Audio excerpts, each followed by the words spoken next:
Hello students, in the last module we have discussed about some schools of psychology like structuralism, functionalism and psychoanalysis. You have learnt about what should be the subject matter of psychology and what techniques we should use to understand human behavior according to those schools of perspective, according to those schools of psychology. In this module, let us understand two more schools of psychology, very popular schools, that is behaviorism and Gestalt. Let us start with behaviorism. Behaviorism became a dominant school of thought during the 1950s. It was based upon the work of thinkers like John B. Watson, Ivan Pavlov and B.F. Skinner. Behaviorism was the most influential school of thought in American psychology until the 1960s. It remains a major force even in modern psychology, largely because of the profound influence of B.F. Skinner. John B. Watson criticized the views of structuralists and functionalists and proposed a radically new approach to psychology that rejected the subjectivity of both structuralism and functionalism. So, this new school, that is behaviorism, redefined psychology as the science of behavior. The concept behaviorism was coined by Watson, and this school of psychology confines itself to the study of behavior because behavior is observable, measurable and trainable. That is, understanding the behavior can be objective and scientific. It excluded the study of ideas, emotions and the consideration of inner mental experience and activity in general. The emphasis from Watson's perspective should only be on overt or observable behavior, but not on covert behavior or any other mental processes. J.B. Watson is called as father of behaviorism. Behaviorism suggests that all behavior can be explained by environmental causes rather than by internal forces. Behaviorists believed that human behavior can be understood by examining the relationship between stimuli, that is events in the environment, and responses, that is observable behavior. Behaviorists view that environment impacts the behavior, and this can be understood from the Watson's famous statement, "Give me a dozen healthy infants, well formed and my own specified world to bring them up in, and I will guarantee to take anyone at random and train him to become any type of specialist I might select, doctor, a lawyer, artist, merchant chief, and yes, even beggarman and thief, regardless of his talents, penchants, tendencies, abilities, occasions and race of his ancestors." So, this famous statement by Watson, we can understand that how environment will be impacting our human behavior, how our personality can be formed based upon the environmental factors.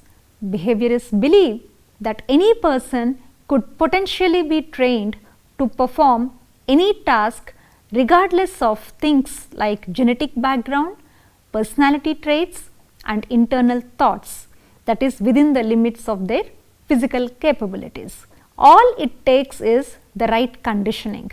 Skinner agreed with Watson that concepts like mind, consciousness and feelings are neither objective nor measurable and therefore not appropriate subject matter for psychology. Further, Skinner argued that these concepts are not needed to explain behavior. One can explain behavior by analyzing the conditions that are present before a behavior occurs and then analyzing the consequences that follow the behavior. According to Skinner, behavior is a consequence of reinforcement, that is, a stimulus that increases the probability of performing behaviors, and punishment, that is, a stimulus that decreases such probability. Theories of learning, including classical conditioning and operant conditioning, were the focus of a great deal of research.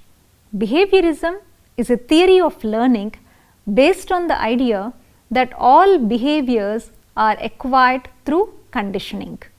Conditioning therefore occurs through interaction with the environment, which then makes behaviorists believe that our responses to environmental stimuli shape our behaviors. The behavioral school of psychology had a significant influence on the field of psychology, and many of the ideas and techniques that emerged from this school of thought are still widely used today. For example, behavioral training, token economies, aversion therapy and other techniques are frequently used in psychotherapy and behavior modification programs. In behaviorism, the organism is seen as responding to conditions, that is stimuli, set by outer environment and by inner biological processes. Classical behaviorism was dedicated to proving that phenomena formerly believed to require introspective study like thinking, imagery, emotions or feeling might be understood in terms of stimulus and response. Classical behaviorism was further characterized by a strict determinism based on the belief that every response is elicited by specific stimulus. A derivative form of classical behaviorism known as neo-behaviorism evolved from 1930 through the late 1940s. In this approach, psychologists attempted to translate the general methodology prescribed by Watson into a detailed, experimentally based theory of adaptive behavior. This era was dominated by learning theorists like Clark L. Hull and B. F. Skinner. Skinner's thought was the direct descendant of Watson's intellectual heritage and became dominant in the field after the mid-1950s. B. F. Skinner suggested that covert behavior like cognition and emotion is subject to the same controlling variables as observable behavior, which became the basis for his philosophy called radical behaviorism. While Watson and Ivan Pavlov investigated how conditioned neutral stimuli elicit reflexes in respondent conditioning, Skinner assessed the reinforcement histories of the discriminative, that is antecedent stimuli that emits behavior, and this technique popularly known as operant conditioning. Skinner's operant conditioning was heavily influenced by the law of effects principle of reinforcement postulated by Edward Thorndike. Other important behaviorists like Hull influenced Kenneth W. Spence, Neil Miller, who claimed that neuroscience is the most productive avenue in psychological research. Cognitive theorists like Edward Tolman and Edwin R. Guthrie, Tolman and others brought about a liberalization of strict behaviorist doctrine. The posture toward objectivism remained fundamentally the same even while admitting the existence of intervening, that is mental variables, accepting verbal reports and branching into areas such as perception. A natural outgrowth of behaviorist theory was behavior therapy, which rose to prominence after World War II and focused on modifying observable behavior rather than the thoughts and feelings of the patient as in psychoanalysis. In this approach, emotional problems are thought to result from faulty acquired behavior patterns or the failure to learn effective responses. The aim of behavior therapy, also known as behavior modification, is therefore to change behavior patterns. the application of radical behaviorism known as applied behavior analysis was used in a variety of contexts, including applied animal behavior and organization behavior management to the treatment of mental disorders like autism and substance abuse.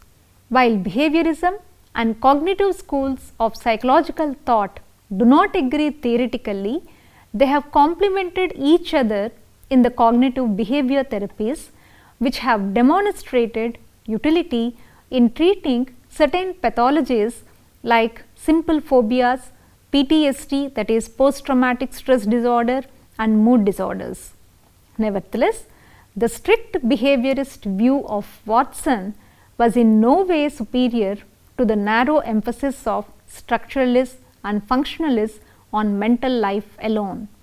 Indeed, many aspects of human experience like thinking, intrinsic motivation, creativity lie outside a strict behavioral definition of psychology. These two must be studied in order to gain a more complete understanding of the individual. Now, let us go to another school of psychology, that is Gestalt school of psychology. This Gestalt school of psychology is based upon the idea that we experience things as unified wholes. This approach to psychology began in Germany and Austria during the late 19th century in response to molecular approach of structuralism. Instead of breaking down thoughts and behavior to their smallest elements, the Gestalt psychologists believed that you must look at the whole of experience. According to the Gestalt thinkers, the whole is greater than the sum of its parts. The Gestalt psychologists, notably Max Wertheimer, 𝗑𝗏𝗄𝗑 and Wolfgang Kohler, emphasized that individuals perceive objects and patterns as whole units, and the perceived whole is more than the sum of its parts. The German word Gestalt roughly means whole, form, pattern or configuration. So, the design you see here is entirely made up of broken circles.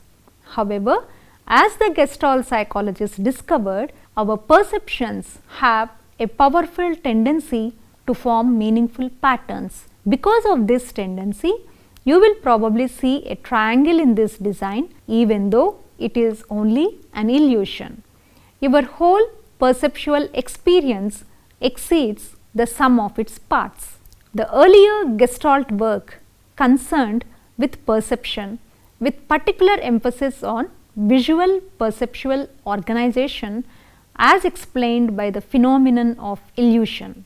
The publication of Czech-born psychologist Max Wertheimer's experimental studies of the perception of movement in 1912 marks the founding of the Gestalt school. In this book, Wertheimer reported the result of a study on apparent movement conducted in Frankfurt, Germany, with psychologists Wolfgang Kohler and 𝗑𝗏𝗄𝗑. Together, these three formed the core of the Gestalt school for the next few decades, and by the mid 1930s, all had become professors in the United States. In 1912, Wertheimer discovered the phi phenomenon, that is, an optical illusion in which stationary objects shown in rapid succession transcending the threshold at which they can be perceived separately appear to move. The explanation of this phenomenon, also known as persistence of vision and experienced when viewing motion pictures, provided strong support for Gestalt principles. In this experiment, two light bulbs are placed a short distance apart in a dark room. The first light is flashed on and then turned off just as the second light is flashed on. As this pattern of flashing the lights on and off continues, an observer sees what appears to be a single light moving back and forth from one position to another. Gstaltist said that this is the proof that people perceive wholes or patterns rather than collections of separate sensations. Under the old assumption that sensations of perceptual experience stand in one-to-one relation to physical stimuli, the effect of phi phenomenon was apparently inexplicable. However, Wertheimer understood that the perceived motion is an emergent experience not present in the stimuli in isolation, but dependent upon the relational characteristics of the stimuli. In later writings, this principle was stated as law of pregnance, meaning that the neural and perceptual organization of any set of stimuli will form as a good gestalt or whole as the prevailing conditions will allow. When we say pregnance, what is this law of pregnance means? The stimulus will be organized into as good as figure as possible. For example, look at this figure. The moment you look at this figure, how do you perceive this? In this figure, the good refers to symmetry, simplicity and regularity. The figure is perceived as a square overlapping a triangle, not a combination of several complicated shapes. Apart from this law of pregnance, other Gestalt principles which will guide us in forming our perceptions are figure and ground, law of proximity, law of similarity and law of closure. Now, what is this figure and ground? It means we tend to pay attention and perceive things in the foreground first. A stimulus will be perceived as separate from its ground. Now, what is the second law? That is proximity. Proximity means elements that are closer together will be perceived as coherent object. Then the next principle is about similarity. Elements that look similar will be perceived as part of the same form. The next principle is law of closure. It indicates that we have a tendency to fill the gaps or close the figures we perceive. We enclose a space by completing a contour and ignoring gaps in the figure. Major elaborations of the new formulation occurred within the next decades. Wertheimer, Kohler, Kofka and their students extended the Gestalt approach to problems in other areas of perception, problem solving, learning and thinking. Insight learning is another area of contribution by Kohler. Insight learning occurs when a new behavior is learned through cognitive processes rather than through interactions with the outside world. There is no gradual shaping or trial and error involved in this insight learning. Instead, internal organizational processes cause new behavior. Insight learning suggests that we learn not only by conditioning but also by cognitive processes that cannot be directly observed. Insight learning is a form of learning as it involves a change in behavior. However, it differs from other forms of learning because the process is not observable. It can be hard to define because it is not behavioral, a characteristic that distinguishes it from most theories of learning. To demonstrate this phenomena, many experiments were conducted on chimpanzees by Kohler. Insight learning, however, does not directly involve using past experiences to solve a problem. While past experiences may help the process, an insight or novel idea is necessary to solve the problem. In humans, insight learning occurs whenever we suddenly see a problem in a new way, connect the problem to another relevant problem or solution, release past experiences that are blocking the solution, or see the problem in a larger, more coherent context. The Gestalt principles were later applied to motivation, social psychology and personality, particularly by Kurt Lewin, and to aesthetics and economic behavior.